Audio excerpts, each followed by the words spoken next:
Hello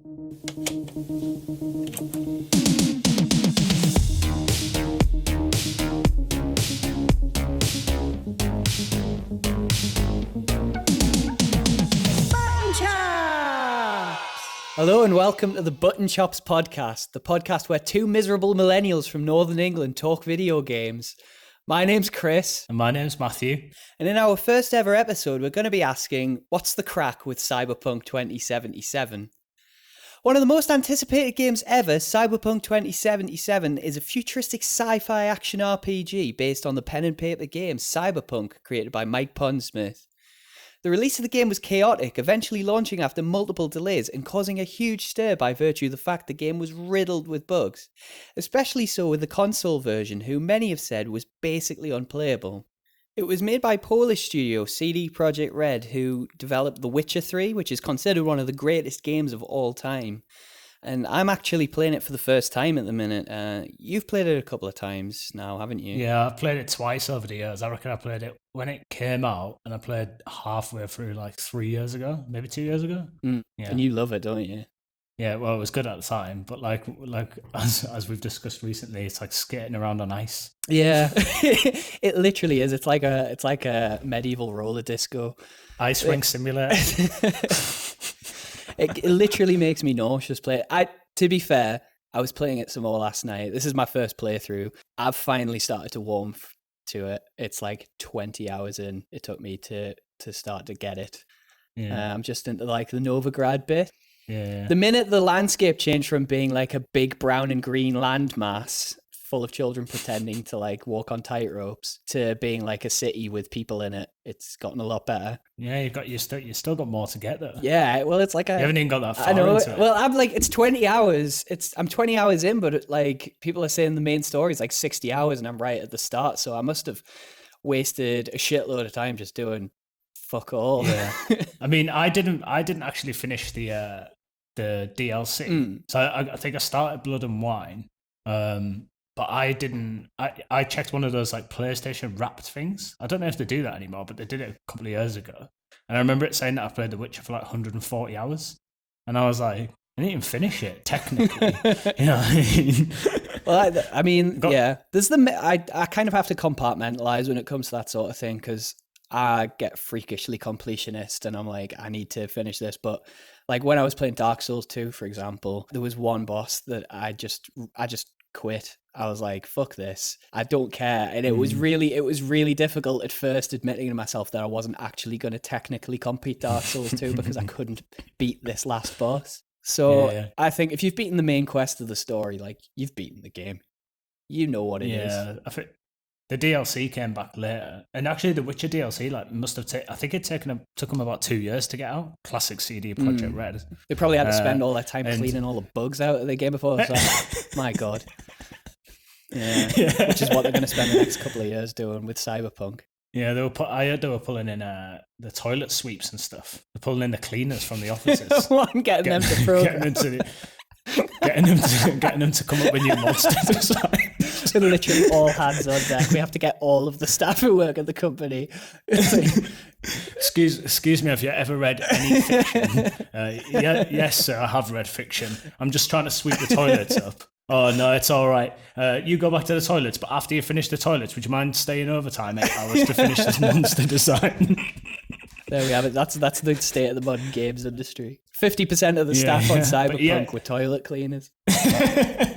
It didn't come out for like, I think maybe like at least a year and a half, I reckon, after The Witcher's main thing. So I'd already finished it. And then by the time they brought it back, you know, when you sort of feel like you haven't played something in a while, and I can't just pick up like a story that I'm sort of halfway through when the DLC was sort of an extension of the story, even though they sold the DLC as like a potential like standalone, where if you hadn't played the main campaign, you could buy it still and then start a character at like level 30, I think. But then you've like lost like all of the items, like the Witcher gear and stuff like that you can pick up.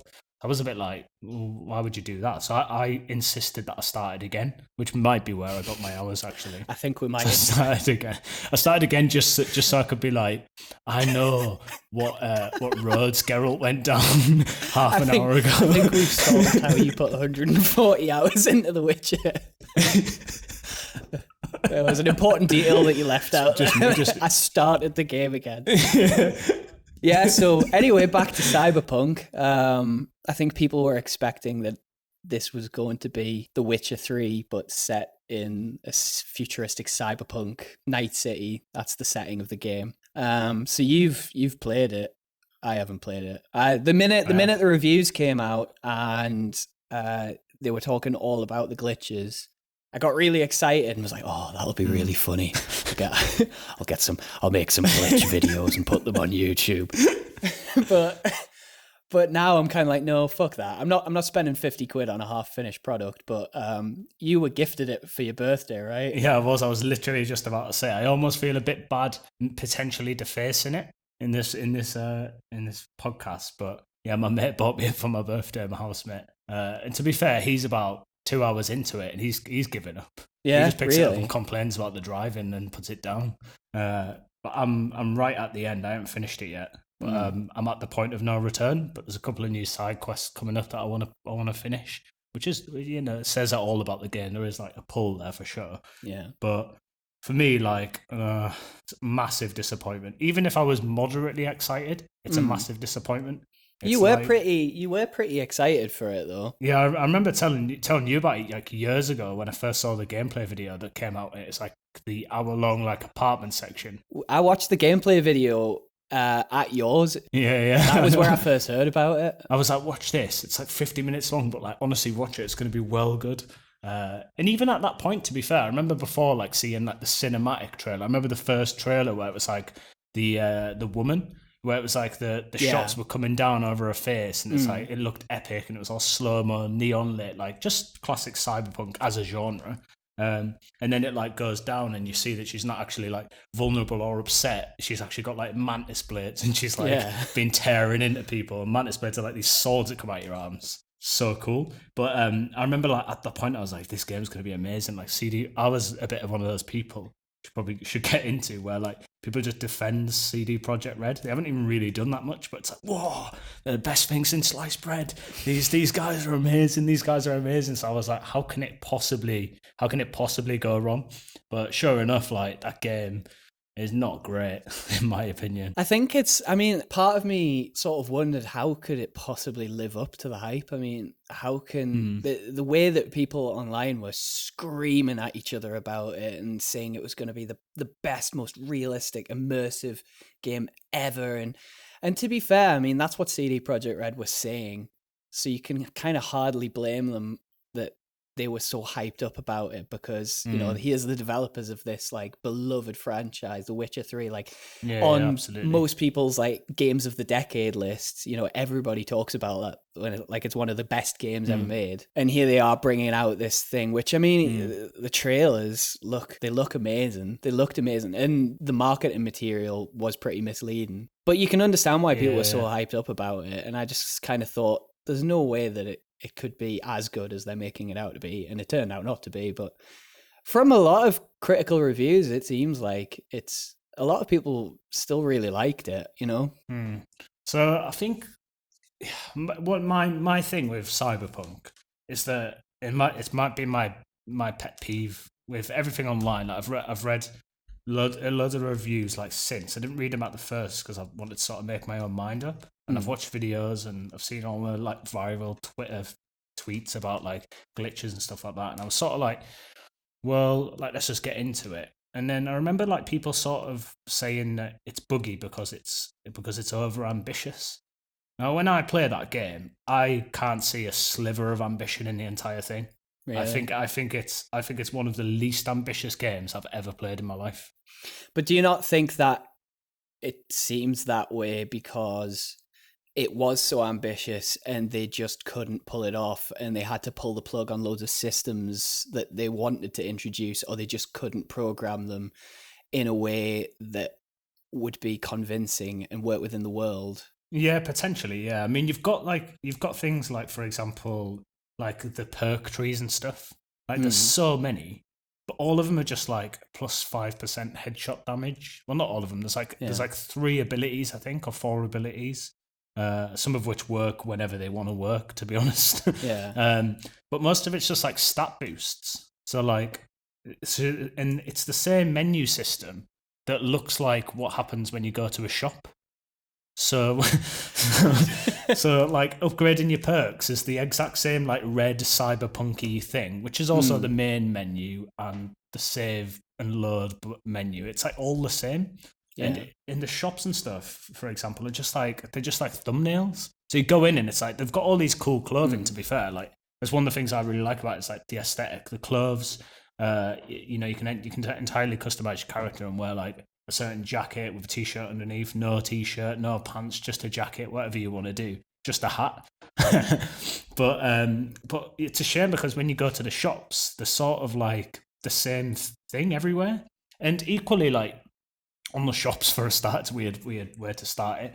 But you know, if you go into like the richer areas of Night City, I sort of saw this shop and I was like, oh, I'll go into there. I haven't bought any new clothes in a while. I feel like getting something. I've done a few quests. Like, what can I get hold of? And I went in. It was like a corpo place, which is what they call them, which is like the high executive sort of life. So I was like, oh, it's going to be like suits and stuff. Yeah. I went in, there was like torn American t-shirts and stuff with like, I was like, why are these selling that?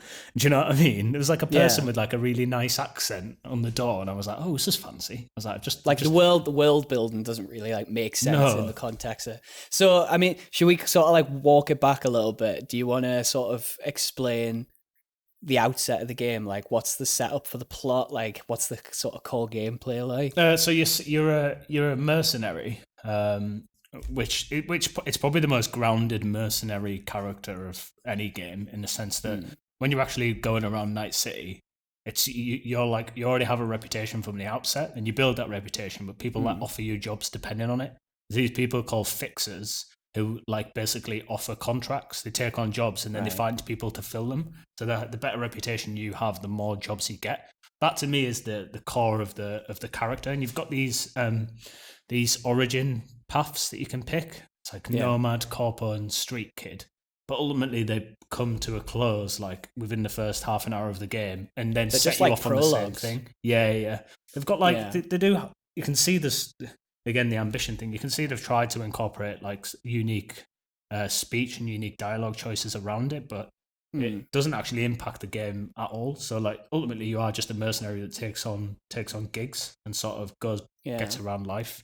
You have this like vision of you can either, I guess from the role-playing side of things, you can either take on Arasaka and these other like corporate companies, and you can be like, oh, I'm gonna fight for the people that hate corporates. Every single time there's like a big decision, you either get to like say that you're annoyed about the corporations or that you want loads of money. So that's the only role playing element. So but none of them like change the decisions that are made. You're just like, oh sure, I'll take that job.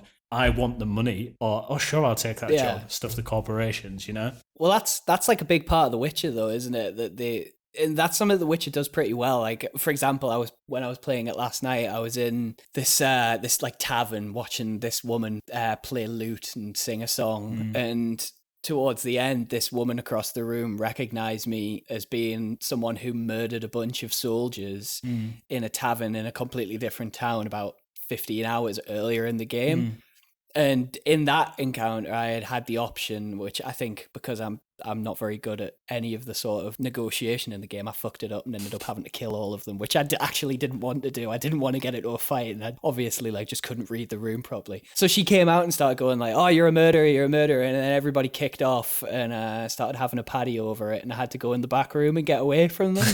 And I thought like, oh, it's pretty interesting. Like that's when the game sort of started to click for me. I was like, the fact that the combat's shit in The Witcher that's not the point of the game. The point of the game is the narrative-led RPG side. So you would expect that it's something that Cyberpunk would do really well. But everything I've heard about it, they say that kind of like the dialogue trees and the potential ways that it can impact the overall story don't seem to make that much of a difference. There isn't a difference. So my biggest thing that's niggled me with this game is people know this stuff from the trailers, but you basically got an implant in your head, which is the engram of Johnny Silverhand, who's played by Keanu Reeves. So you got this like person following you, he talks to you, but no one else can see him. He's just like influencing you and trying to make you do certain things, which I think is a really cool concept. But at the start, you sort of set out to get him out of your head. and get back to how you were, which wasn't exactly a great life, just taking on a couple of rough jobs and making a few quid. But you seem passionate to want to get back to it, so fair enough.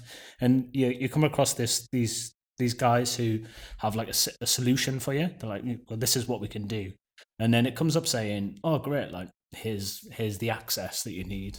Or you can be like, oh, I've got some other leads I want to work on. But I was just like, I'll leave it and I'll go off because there's these other characters. The characters are amazing. There's other characters that I'd met that I was like, I want to go do stuff with them. Like, so I went off and did things with them and left this main quest for ages in the hope that like some of these quests would like lead to a solution that would mean that I didn't have to do that thing. So I went off and like, I like got myself a girlfriend, did all of this stuff. Like I kept getting the most important thing.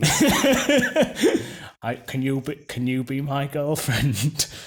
Excuse me, will you be my girlfriend? So I went off and like I completed loads of like the side quest trees. To the point where I was getting trophies like you've completed that character, you've done this, you've done that, and I was like, oh, so now what? And like I was calling them and stuff after I finished the quest, being like, maybe I call them. And they'll be like, oh, did you hear about this? And they were just like, oh, hi, V, you all right? Yeah, see you in a bit. And then it got to a point where the only thing that I could possibly do in the game, other than like sort of walk around and do random jobs and get chased by appearing police, was go back to that person. So I had to go back to them and then just let them have access. So now what was the point in the game even implying to me that I had another solution when... By the time I did all these side quests, by the way, there's loads of good character building side quests with Johnny Silverhand. So I went off and did them, and I was like, I actually like him. And then by the time I went back, I had to pretend that I still was in that like phase of wanting him out of my head. So they were like, yeah, get this out of my head. I was like, why? He's well nice. Like, do you know what I mean? He's my best friend. Everything's going great, and you're trying to ruin this. So, you've spent a lot of time doing side quests in it? Yeah. I think I've done most of them. There's one character that I need to like finish their trio. How many hours do you think you've put in? I think I've done 37 and I haven't finished. See, like the fact that you're nearly at the end of the game, you've done 37 hours and you've done you think you've done most of the side quests. I mean, like the main storyline in like The Witch is supposed to be like 60 hours minimum, isn't it? Yeah. It's kind of like, how did they spend 8 years making this game? It's completely undercooked. The campaign, I've heard that like the campaign without side quests, you can beat in like 20 hours. Yeah, I think you could. I mean, look at that point there where I decided that I wanted to go off and find a new lead. If I pursued that, I'd be where I was like 2 hours later. 2 hours later, I'd be at the point of no return where I'm about to complete the game. So it's a very short game if you actually go down the path, which is probably why that person actually goes, I'm sure you don't want to go do some other leads, because if people were like, no, I quite like you, they probably made them unlikable on purpose. Because if you just went with them, you'd have been done in like 15 hours, Well, I mean, to be honest, I probably should have gone and checked to see how many potential endings there are, because I have heard that there is more than one potential ending, but because I'm lazy, I didn't do that, so I don't actually know how many endings there are. But... Yeah, no, I think there's like a few, because I looked at why this quest that I'm at is the point of no return, and then I saw that there must have been about 7 or 8. So I mean, it potentially has replay value depending on what the different endings are like. Yeah. Because I mean, they're saying that 79% of the playership on Steam has dropped off, and obviously, like you would expect the playership to drop off because people beat a single player campaign and then they move on to something else. But I mean, for example, like we were talking the other day about Demon Souls on PS5, like I beat that and then I immediately started playing it again. I've beaten it like 7 times. I did nothing else but play Demon Souls for about a week. So like, I don't think it necessarily tracks that saying, oh, it's a single player campaign, so the playership drops off.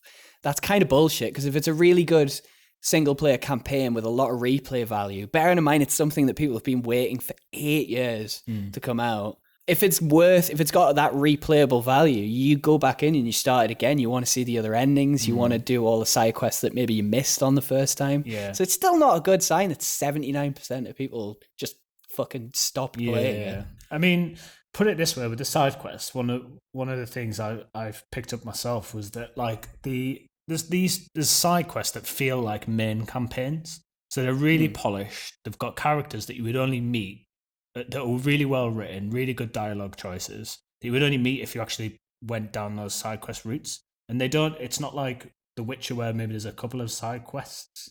It's not like maybe the Bloody Baron sort of level where there's like a tree that you can go down. Yeah. That leads on to 8 quests. Yeah. But there's not a lot of that from what I've seen, and I've done because I'm a bit. I try and complete those kind of things whilst on the to-do list. There's not a lot of that from what I've seen, but it's all really good. But then everything after that is absolutely awful to the point where it's just. Imagine you're going down a road in your car, and then you get a call from the nearest fixer, these contract givers, and they're like, "Oh, we want this person dead. They live in like this cafeteria. They live in the cafeteria, eating all the time." I wish I lived in a cafeteria. Constant. But instead, I just live inside this bin. I've been stuck inside this bin for many years, and I can't seem to get out. The game's, I mean, it's got 86 on Metacritic. Every review I watched made a point to kind of point out that CDPR had only given them the PC version and said that they could only use the supplied footage. So they knew that they were definitely scared it was going to get trashed.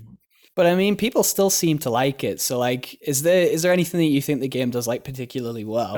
I think it's the actual like conversations are the thing that I enjoy the most, which would probably take up the vast majority of the game as well, especially if you stick on the dialogue heavy sort of part of it. I think loads of the characters are written really well, and they have like unique motivations that potentially clash with like other characters that you've met from a different part of the world who don't personally know each other. So you sort of like, oh, where are they going? Does that not impact their lives, and what about them and things like that? I think that those elements are really well written, and sometimes like you get into a car with a certain like an NPC or something, and you know the cutscene per se kicks off and you're chatting. They either like look great and talk really well, or they don't. It's sort of really inconsistent. There's sometimes where you get into. I remember I went to like this BD club, which a BD is like a brain dance, where like it's people like recording stuff, like people being killed or like having sex and stuff like that, and you get to go like relive them. And I went there, and like there was loads of like really close like one-on-one conversations where the graphics and the character models and everything were like so well done, like really well polished. And I'm on a PlayStation 4, original PlayStation 4. But then there was other ones where you get into a car and like they look like flubber.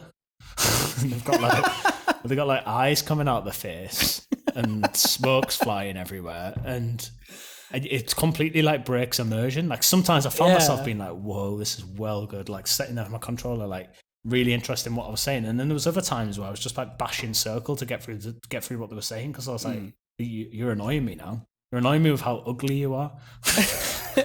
Well, that's the thing with it. I mean, I wanted to see how buggy it would be, but then it's also the kind of game where it seems like the immersion is the point. Yeah, it absolutely and is. I think your first playthrough of any game tends to be what sort of defines it in your memory. Is how you kind of look back on it. And I didn't want to play it and think, oh God, remember Cyberpunk? That was hilarious. I wanted to kind of play it the way it was meant to be played. And at least then I could make some sort of objective as far as a subjective opinion can be, conclusion on like whether it was good or not. But I mean, like, have you found that there's a lot of bugs and stuff in it? I mean, you obviously played it on the PS4, so the answer's probably yes. I mean, there is loads. I mean, at the point where I am, I don't know what it is with the game, but at the point where I am really late on, it's like collapsing on itself. It's like got so bad. It's like a house of cards. It like it gets worse the more you find out, the worse it gets, like by a long shot. And everything's sort of subjective on like I've found like that I've enjoyed the game better when like I treat it like I'm like a regular human being. And I like walk nice and slowly. I don't sprint. I don't run through a door. I don't want to do a quest too quickly. To the point where like I swear the game with cars was meant to be driven at the speed limit. So like, what's the point? I bought this like car, a really expensive car. It goes ridiculously fast, and if you get up to the sort of top speed, it just crashes because so you start getting faster, and then you see cars like spawning in front of you, but then eventually they spawn in right in front of you because you're getting too quick for the game, and then everything just freezes. I mean, I've seen some wacky shit online, like bugs and compilation videos, and for a game that sold itself on immersion, I've seen a lot of clips where your character's walking down the street and you see all these people in front of you, you pass them, and then you turn and look behind you and they've disappeared because the game is literally can't keep up with processing how much stuff is in it. Yeah. So the minute you can't see it anymore, it disappears. And it's like, well, that's not, I mean, maybe some people experience that in real life, but I've certainly never experienced people just disappearing around me, even though we obviously live in a simulation. So... yeah, it's kind of like, for a game that sold itself on immersion, the fact that you can accelerate your car at up to high speeds and suddenly the game can't keep up with what's appearing and popping in and stuff, it's just like... It's weird. It's weird that, like, there's another reason why I really believe the cars aren't meant to go fast. And, like, if you drive, I thought it was the car that I started with that it was annoying me. Like, some of the roads just go on, like, really straight forever. There's a road, for example, that starts in the Badlands outside of the city. You can see the city like slightly cloudy on the horizon, and you're like, well, I'm just going to drive to it. This will be cool. So if you drive down this road and it's slowly coming up, your car just gets up to full speed unless you manually want to stop. There's nothing in the road because no cars are spawning, so you're just going. But once you get to like the 5th or 6th gear or whatever it'd be, the noise that it makes is just this monotone like. And you're like, what is this game? You're like driving and there's just like this flat noise, there's nothing in the roads, you're sort of like trying to like have a nice moment of like approaching the city from a distance. You're like, this is ugly, taking in the scenery. it's like they got to a point where they went, the cars go this fast and then the game breaks, so don't worry about what they sound like after that, Yeah, that was probably the toilet cleaner, to be fair. I know what they're like.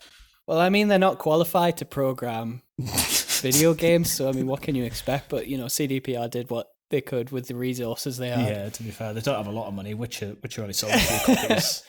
Well, I watched I think it was Futura Sound or Futura Productions, or a YouTube channel I like to watch videos by, and they kind of pointed out CDPR is like a huge billion-dollar company, but they're still technically like a Polish indie studio. Yeah. They're not like Rockstar where they've got like studios all over the world and they can have like multiple productions at once. Like Red Dead Redemption 2 was in development almost when they were still developing Red Dead Redemption 1.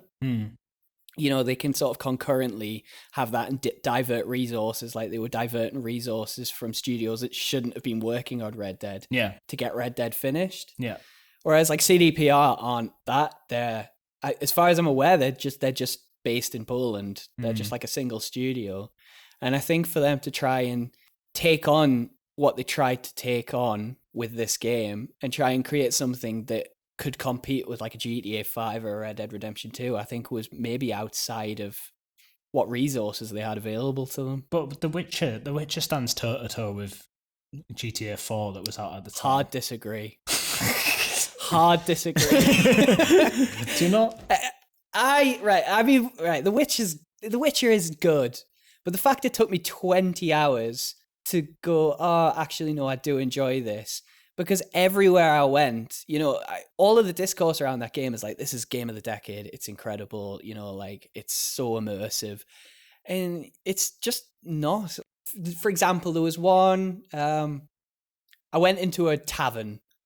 I was playing last night and I went into a tavern and I sort of looked to my left and there was some guy just sort of moonwalking on the spot and staring at me, and I like literally recorded it. I had to record it. Was this in real life? You went into a tavern and recorded it? I went into a tavern in real life last night in the middle of a national UK lockdown, and there was a man and you recorded on the spot and staring at me. And so I got my phone out and I started recording it. No, I was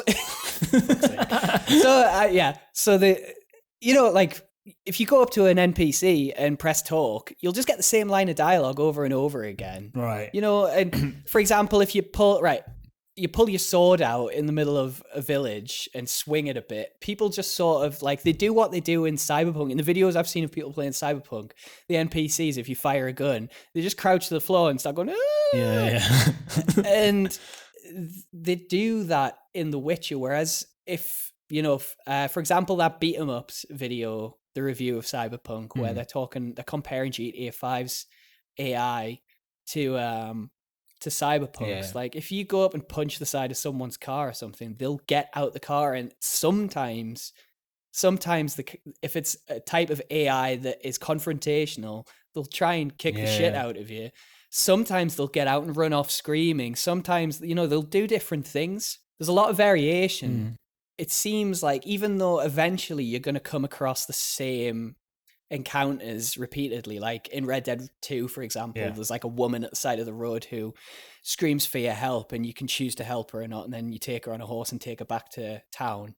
First time I came across that, it was across like I don't know, I was maybe like 30 hours in and I'd never seen it.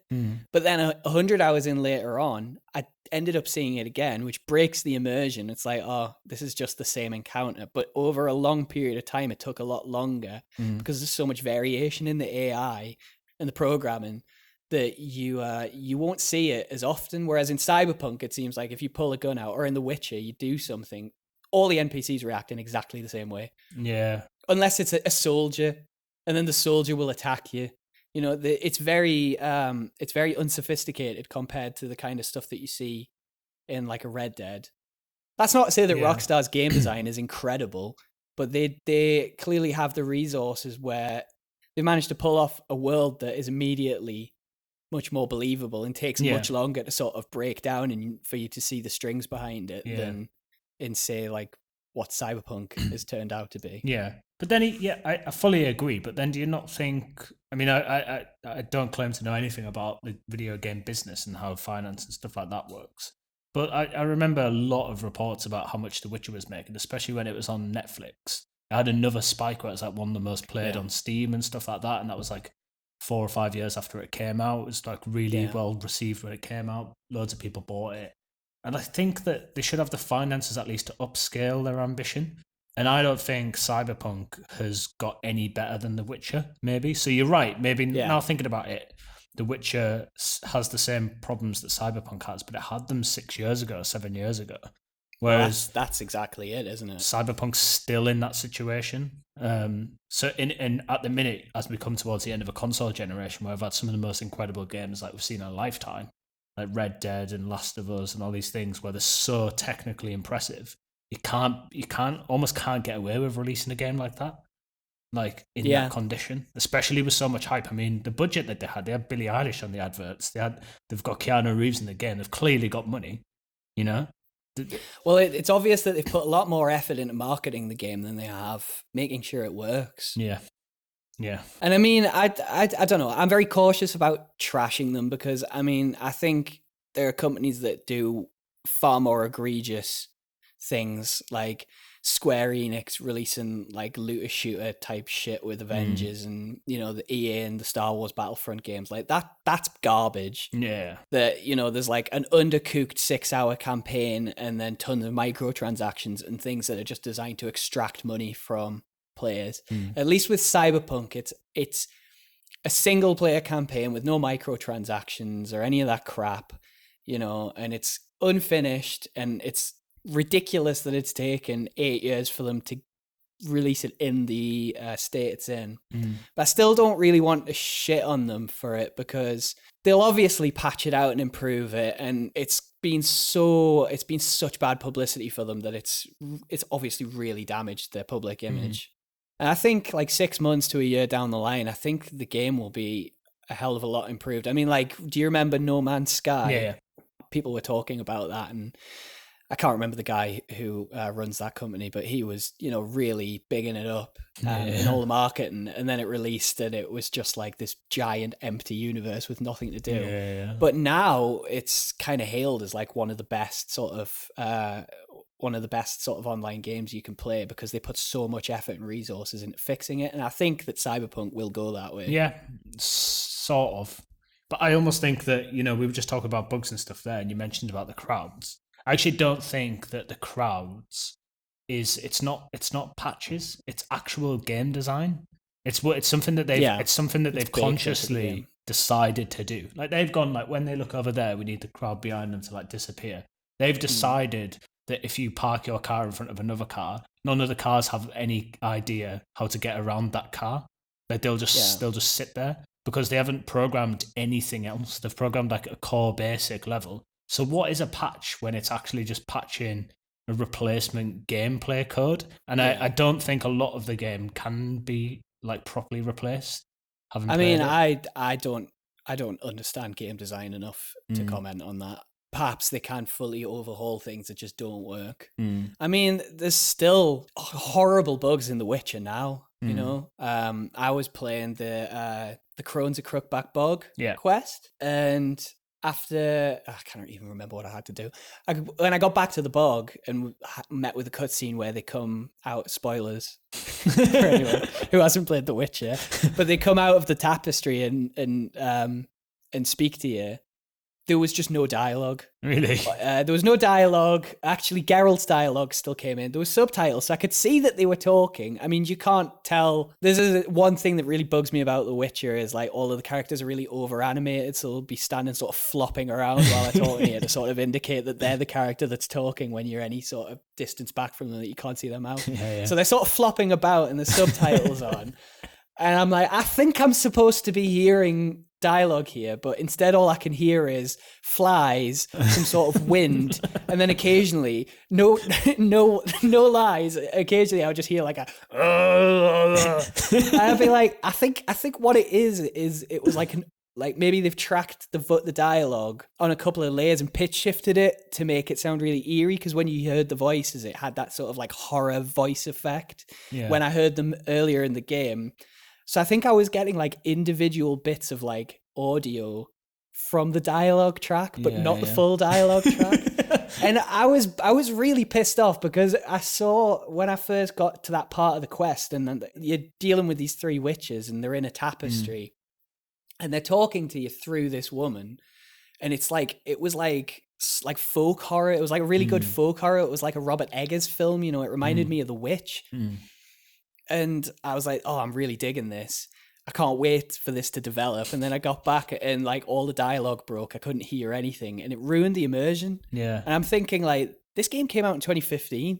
How is this not being fixed? Yeah. So, I mean, I guess maybe I'm being a little over optimistic when I say that maybe they'll fix Cyberpunk. They probably fucking won't. They've actually fixed it a bit now to the point where when it first came out, when I first put the disc in on that first day and played it, I think I got like an hour and a half in. And it, as soon as you got out of the sort of tutorial, the on the rails section, and they were like, "There's your car." Like you press right, the car doesn't even come. Like you press right again, where's the car? You press right. You press right like again. The Witcher? Is it like The Witcher where you whistle for your horse? And it literally you is. whistle for your car. It literally is. You press right whistle for your car and it trots up to you. The car just like appears like down the road. It's like they've got away with doing it because everything else is disappearing and appearing. So you can actually just be in the street and just go, oh, I need my car. Press right. Here comes the car. Like there's no explanation. There's no fascinating lore behind why the car comes.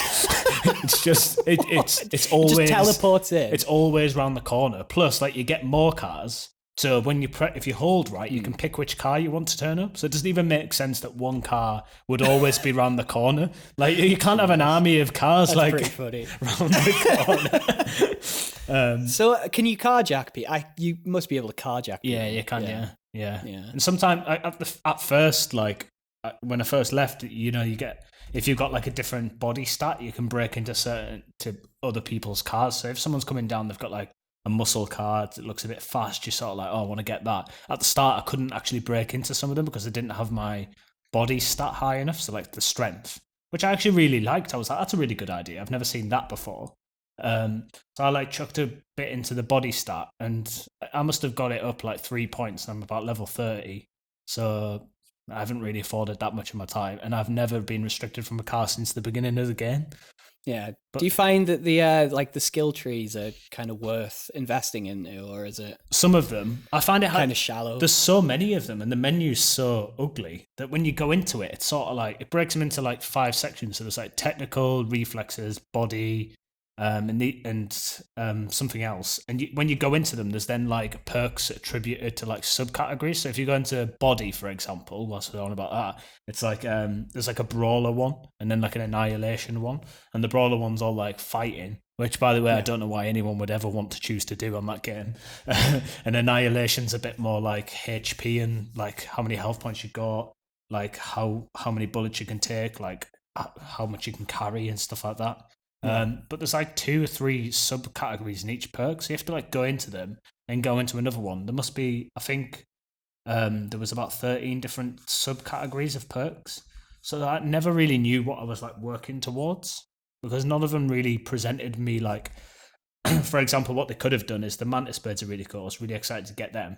And when I got them, I looked into the perk tree to try and find like a mantis blade sort of way to go. Like there's one, but it's all in blades, and the mantis blades are just mixed in with everything. Like there's no like recognizable progression as to a certain type of like play style for me. Some of the more important ones are like headshots and stuff, because at first, like the bullets, like the characters you're fighting are just like bullet sponges, which is fair because it's just shooting RPG game. You know, headshots don't kill them straight away, that kind of stuff. But you've got to invest in the points to get your headshot percentage up. But then the issue is that as soon as you do that, it only takes you like 4 perks to boost your headshot critical. And then as soon as you get that, you're gone. I had a silent sniper that pretty much kills everything at this point. Yeah. If I get him in the head, especially if they don't see me first, which is just breaks the game. Sort of cool, but there's no middle ground. You go from like not being able to do anything to being able to like kill everyone. And there's snipers which are like, and this sounds cool. The snipers where they're like smart snipers, so they like automatically hit them in the head. So what I can do is I can get a smart sniper, and with my character build now, I can just run around with a sniper, not aiming or anything, big heavy thing. Running around, just going bam, bam, bam, and the bullets like just fly and hit people in the head. Just steamrolling everything. Yeah. So, do you think that's maybe like a bit of an issue with, again, going back to kind of what CDPR promised, that it was going to be everything. That like maybe the gameplay elements just don't mesh that well. Like they tried to do everything and ended up not doing any of it well. Yeah, there's just no. Yeah, there's just no feeling of having something and then being like, oh, I wish I could do that, and then slowly becoming like something. Yeah, it just seems like you go from nothing to everything, to be honest. Yeah, because I mean, like that's what I love about the Souls games is the actual building the character, like deciding that you're going to do like a strength or a dex build, and then slowly leveling up, putting your points into it so you can use the weapon that you want to use, and then leveling up that weapon, and then like you even if you know how to play those games, especially like Dark Souls 1, within a couple of hours you could have a game breaking build, but you really have to earn it.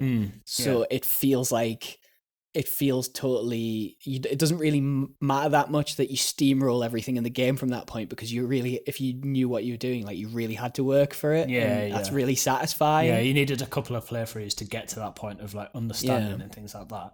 Yeah, absolutely. I just feel that game just completely misses any sort of like progression. And I was saying about the side quest before, and it's very evident in the side quest in the sense that even The Witcher got this right, where if you want to go do a side quest, like sort of what you're in for. It tells you like how hard things are going to be, what level they are very clearly, whereas Cyberpunk doesn't.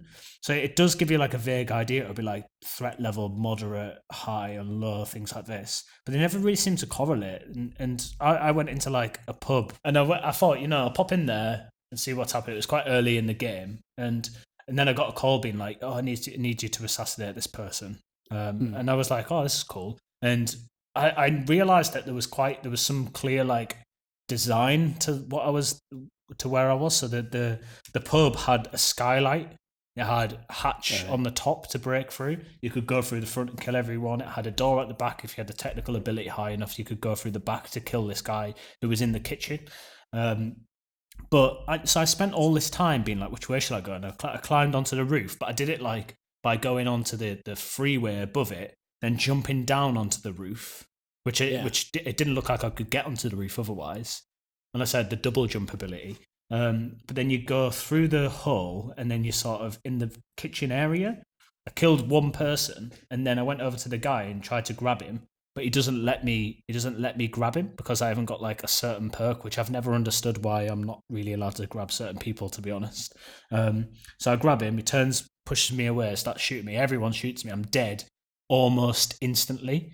I managed to get one shot on him with a shotgun, and I kid you not, his health must have moved like the smallest amount that even my TV didn't even process it. It was that small of a pixel.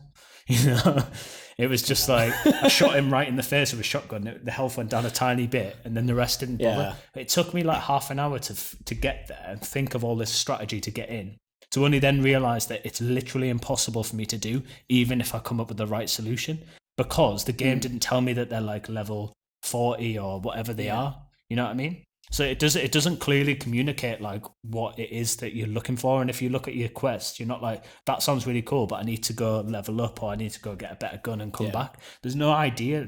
I have no idea what I'm working towards throughout the game. You know? So it's weird that they've sort of taken a step back in that respect. Yeah. Like, why have they not included things that they had already sort of solved in previous games? Well, some of the early gameplay footage actually showed the enemies with levels and proper health bars above them with like names, just exactly like The Witcher, but they've just got rid of them. I don't know why they'd get rid of that, because they must have some sort of level, you know? I think all of it is going to, like, ultimately just has to chalk up to they've cut stuff out during a rushed and poorly managed development period. I mean, I think that's really what it seems. It seems like the whole thing was just really mismanaged. Yeah, absolutely. I mean, there's one really evident bit where there's quite a lot of this actually, but there's a perk which is like, if you grab someone, you can hold them and then you can shoot the enemies. Oh no, sorry, it says there's a perk that you can get. If you grab people, it gives you a damage bonus whilst you're holding them to shoot other people. But it is literally impossible for you to do that. But it says I've seen that. in the image of the perk, it even has you like holding someone and sort of like pointing a gun at another person. It's like, oh, I get a damage bonus for this. Like, this thing is impossible, but surely at one point that was possible, and they've just gone like, oh, I'll get rid of that, but they've left that bit in. You know? You can get a perk where you can upgrade your character to whistle, can't you? Yeah. That'd get your car to turn up. That was. How long did you spend on the character creator? Good like hour and a half, I reckon. Maybe even an hour. And it was all for nothing because you can never see your character throughout the game. To be honest, I like didn't mind. I thought I saw her. I played as a girl enough. There was parts where you could go in the mirror. There was certain like new chapter starts where you started in the mirror. It reminded you what she looked like. When you're equipping guns, you always see her. So you can't actually get away with equipping guns without going into the menu, which has your character wearing all the clothes. So you can sort of tell what you are without sort of seeing yourself. Yeah. And in a weird way, again, it's quite like real life because I don't see myself often. Do you know what I mean? I see my arms. I do, because I'm on Ket all the time. I feel like I'm just floating outside. That was a joke. I'm not actually on Ket all the time. For anybody, mom, I don't take Ket. I'm sorry, I love you. So because I was talking to my girlfriend about the character creator, because you can there are willies in this game. You can choose your willies or your vaginas, but there's only one foof. Yeah, I call them schmooze. Schmooze. Did you give your character a schmooze? Yeah, she's got a schmoo. She's got a schmooze, right? Yeah. Cool. I just think, it's like, why are there two dicks and one schmooze? I mean, I want to move on, but like, I think I like maybe wanted to kind of finish by just sort of like asking, when you watch kind of like Blade Runner, it sort of has that that sort of traditional sci-fi element interrogating something about like our kind of modern society. It has some sort of like weightier sort of themes about like the human condition and stuff like that, like, is Deckard a replicant, like that kind of thing. Yeah. They were really pushing this element of sort of like, in the future you can be anything you want, and gender isn't isn't a factor or any sort of limitation, and body modification and that. Like, do you think that they tried to do anything like that in the story, or is it kind of shallow and just sort of like, this is a cyberpunk world and you're a criminal? I mean, or whatever it is that you are. I mean, I'd say the story itself of Johnny Silverhand does sort of pose science fiction personality, who are you sort of descriptions where, like there's opinions where Johnny Silverhand will say something and they tee it up where it's like, you're going to become Johnny Silverhand, he's going to take over you. And he's talking to you and you start to like him and then you start to agree with him and then do things that he sort of wants you to do. Yeah. So you lose where you set off as V and you become V/Johnny Silverhand doing Johnny Silverhand's bidding. So there's that kind of like, there is definitely an element of like personality and how science can alter someone's personality. And that whole plot, it's not just that one chip. There's a core plot line around that, around corporates trying to turn people into certain personalities for their own gain. That's where all that comes from. So I think it's got the classic cyberpunk themes into it, and there's a lot of side quests. For example, there's one with a pop star who she has a lot of suspicions about her manager, but she's just like completely robot. And then spoilers, how I did it anyway, she ended up like killing him. And then when you go in, you're sort of like, whoa, no, like bloody hell, like is everything okay? And then she sort of like just was like, yeah, couldn't care less. And then you're a bit like, oh. You know what I mean? So they've got like a lot of those kind of android-y themes as well of like, how far can that go and how empathetic. Do you think it does it well? I think it does it well, yeah. It doesn't do it extremely well. Yeah. And there's a lot of source material to be referenced. But it does it well. I would say maybe in summary that one of my only things with it is the aesthetic and how the overall game and the laziness and the bugs can actually completely break the immersion. One of my things was when there was like a parade. And this was a really standout setting for me. I was like, whoa, there's suddenly like loads of people on screen. They were everywhere to the point where you couldn't even get past some people. Yeah. And you're bursting through this parade and there's these like fish and dragons like coming through the streets, and you're like supposed to be about 500 feet up on like some bridges going across different skyscrapers. It's proper cyberpunk. Yeah, it sounds very Blade Runner. Yeah, and the fish are like coming down. It's like really cool, and then you're like, right, you go follow the guy you're with, and then the fish just start going through the bridges.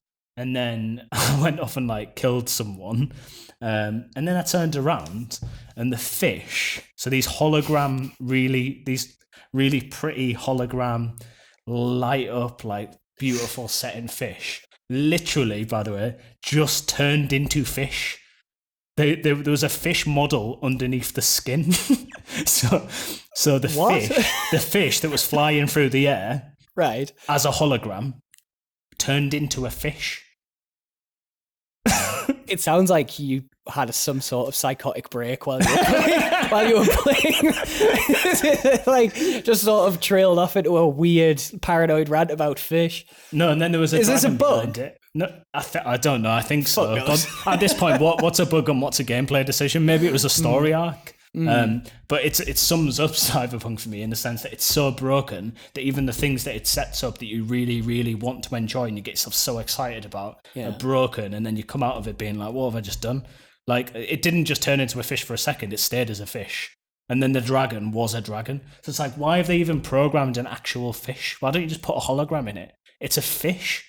It's a fish. It's a fish. What I'm gonna do is I'm gonna cut just this bit of the podcast up and put it up as our first YouTube highlights reel. Just Matthew going, "It's a fish. It's a fish." So I mean, I think like we've basically provided the definitive review on Cyberpunk that sort of cancels out all other reviews of Cyberpunk. I think that's some high level journalism we've just put together, and I think if anyone needs an expert opinion on this game and where it's at, this is the source material that will stand for years. I think we've basically created something that stands as a testament to why the internet should never have been created, because it's giving idiots like us a platform. So, I mean, like, this is the Button Chops podcast. We're two northern saddos, so obviously we have to give it a rating out of sausage and bean melts, the classic. That's my favorite type of Greg's pasty. all Northerners only eat Greggs. We get Greggs rations from the government, and we live off pasties. So how many sausage and bean melts out of 10 would you give Cyberpunk? 6.5 sausage and bean melts. That's out of pretty 10. harsh. That's where it is. That's just the way it's got to be. That's where it is. It's a fish. It's a fish. It's a fish, and it's 6. That's Cyberpunk 2077. Everybody, it's a fish, and it's 6.5 sausage and bean melts out of 10. Now it's time for our classic, beloved segment we call Radge Recommendations, where each week one of us picks an out there, little known, or just plain weird game and presents it on the pod. If you're not up to speed with Geordie or Northern slang, and why would you be? If something's like weird or mental, you go like, "Oh, that's Radge." If you Google it, actually, I took the liberty of Googling this earlier because even though I say Radge all the time, actually having to articulate it out loud is to be pretty fair, difficult. you need an Oxford dictionary definition of this word to Well, sort of it's funny that you say that because Oxford Dictionary defines Radge as an informal Scottish word, a wild, crazy, or violent person. So with that in mind, here's our segment Radge Recommendations, or wild, crazy, or violent person recommendations. Matthew, you've got a recommendation for us this week. What is it? I have indeed. As gamers, quote unquote, we all like to immerse ourselves in the shoes of characters and experience worlds via the powers of others. Whether it be Kratos' incredible and destructive powers in God of War, the bad boy turns good guy sensitivity of Arthur Morgan, or the complete reverse of that in Ellie from The Last of Us. They all, however, give us a relatively relatable protagonist in the sense that they at least have limbs. I have a game for you, Chris, that will stretch the very reaches of your imaginative relativity and afford you the ability to converse deeply with an animated friend. I present to you, My Name is Mayo. What? Hang on, let me Google it. My name is Mayo. I just want to say, stirring prose there. I feel like you were painting me a picture with your words. Oh my God, what the fuck is this? Is this by any chance a game where you play as a jar of mayonnaise? It's a point and click adventure per se, but I didn't really adventure much further away from staring at my controller smashing X. So this game is there's a tub of mayonnaise in the middle of the screen. You've got a cursor, and I don't know why there's a cursor even there, to be honest. Right. So that you're a cursor and you just click the mayo a few times and it unravels certain plot lines. So for example, you bash it 10 times, you unlock a plot line. If you then change its outfit, so it might have a guitar, it might have like a nice hairstyle, it might have a bikini. You start hitting it a bit more and you unravel like a deeper, more existential plot line from the tub of mayo. By any chance, did you make this game? Is this a game? Are you trying to push a game that you've made yourself onto me? Yeah. So it's like, by the way, as well, these are some of the easiest trophies I've ever achieved, and I feel very proud to have them in my trophy cabinet. It took me 55 minutes ish to get platinum. Fuck me. I at one point I just smashed the X on the mayo so many times that I was getting trophies too quick for the PlayStation to tell me what trophies there were. So it was like a backlog of trophies. You had to pause the game for a minute and just let the trophies play out so your PlayStation doesn't overheat. For reference, I've platinumed God of War and it took me 113 hours to do that. Yeah, well, I've platinumed My Name is Mayo and it took me 55 minutes, mate. Just to paint a picture for people out there, I'm looking at promotional material for My Name is Mayo on Steam, and it basically looks like just an advert for mayonnaise with the tagline "Mayonnaise taken to the next level," and like a 50s housewife holding a spoon saying, "I wish my man was this smooth," which I think to myself quite often. So this game really sounds like it's up my street. So I wanted to read dogs are mental. I wanted to read a plot line that I unravelled from a various adventurous clicks of mayo. When I was a young kid, I wanted to be a rock star. I can relate to that. My dad wanted me to be like him. An ordinary mayonnaise. I'm like, oh, class, I want to know where this one's going. The next one, I have to hit X 400 times on the mayo. I've got to hit him whilst his label says ordinary mayonnaise. So I've got to hit him 400 times or something to unlock the next bit. So I had some identity issues. I don't want to be a top seller mayonnaise like him. Smash the mayo a few times. I just want to play my guitar with my glam style. Mayonnaise gets a guitar, he gets a guitar. I'm on the edge of my seat here. Literally. In the end, my dad supported me, but now I want to be a mime. That's it. And that to me is one of the best conversations I've had in person with anything, in person with a mayonnaise since 2019. I haven't really conversed much deeper than that with anyone in quite a long time. So, well, we've all been going through tough times recently. So yeah, I don't understand anything that you just said to me. But thanks for your recommendation. That was your Radge recommendation for the week. I'm going to go away and platinum My Name is Mayo for 55 minutes. If I get anything slower than 55 minutes, I'll be ashamed. So have you been playing anything else, or this is down in my notes as what else have we been playing / watching 4 to 5 minutes? So if anybody has any ideas for what we can name this segment, because we kind of like ran out of ideas at Radge Recommendations, let us know. Our creative endeavors came to an end. They burnt out. There's only so much that two people can do, especially when they're living on a diet solely of sausage and bean melts. It really impairs your brain function. What else have you been playing or watching or anything? I've been playing Ni No Kuni II. I have never heard of that. Dog's got my phone. He's just yawned. So I took it off him. Ni No Kuni II is a RPG which is designed artistically by Studio Ghibli. All right, cool. So it's got like nice little cute monsters. It's like Pokemon meets Final Fantasy with a Studio Ghibli like tinge.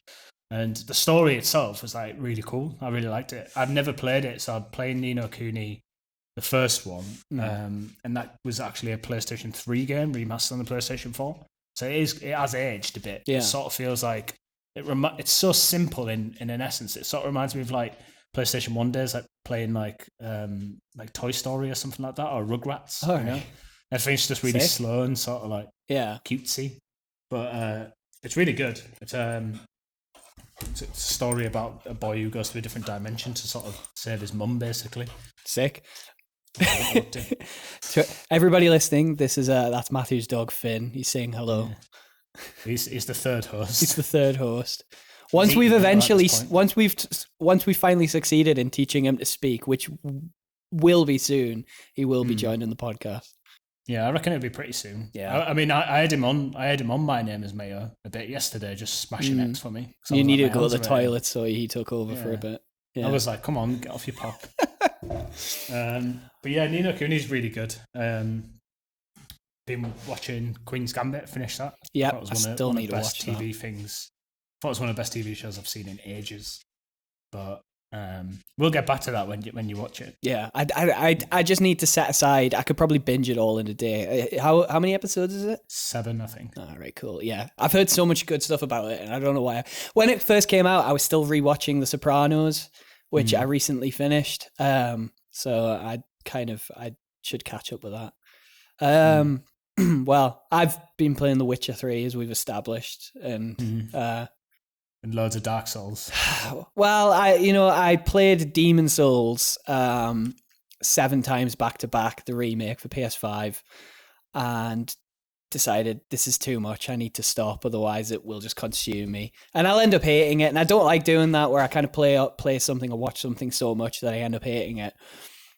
So I've put that aside. But I just finished this week Ghost of Tsushima, which I decided not to get when it came out, because I'm so fucking sick of open world games with maps full of map markers, and I was really put off by it. But repeatedly I kept hearing that it was one of the best games of the year, even though it got really mediocre reviews. and I can confirm it is one of the best games of the year. I absolutely loved it. It's a little slow to start. The first act of the game is kind of the plot doesn't seem very interesting, and there's a lot of sort of busy work. If you get through the first act and then just focus on the main story on the last two acts, it's got one of the most emotional endings to a video game I've played in a long time, and I just loved it. It had a great story, and it's hands down, I would say, easily the best looking game I've ever played.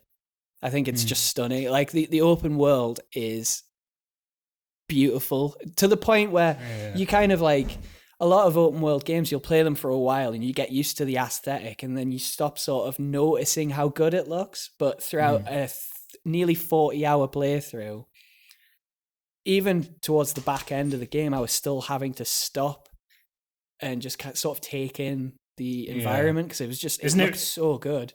Isn't it really inspired by like Eastern like paintings and stuff like that?